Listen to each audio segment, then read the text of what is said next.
So I grew up pretty rough. I had a single mom who never had enough money, and I personally know what it's like to be hungry. I got myself through high school after being in the foster system and just kind of floated for a while, living from place to place. I moved around West Michigan, trying to figure out how to adult. And when I got to be about 25, I decided it was time to go to college. And I took myself to MCC and enrolled in a math class and a psychology class. And I didn't know what I wanted to do when I grew up, but I knew I wanted to help people. So I took a psychology class, and very early in the semester, like the first or second week, I was talking to the professor after class and said, I think I want to go into psychology. And she asked me some questions and very quickly told me, well, you don't actually want to go into psychology. You want to be a social worker. And I was like, no, I don't want to take people's kids.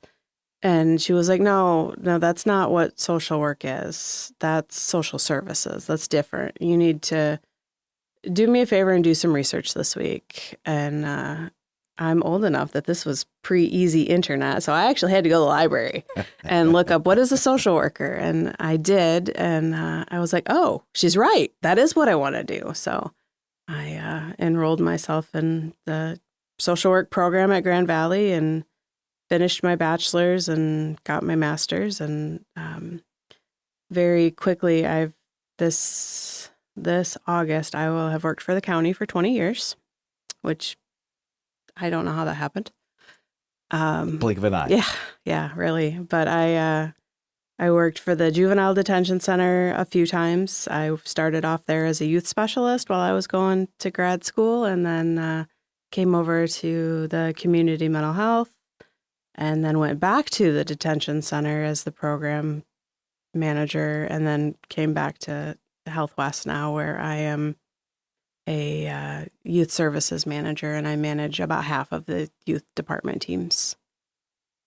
So, young people, youth, what have you seen, maybe recently or in the last 5 years? Where does the conflict and the struggle sit these days with the modern young people? Yeah, it's interesting because I've been working with youth for roughly 20 years now, and where they struggle has changed a lot. And so much of the struggle right now is around loneliness.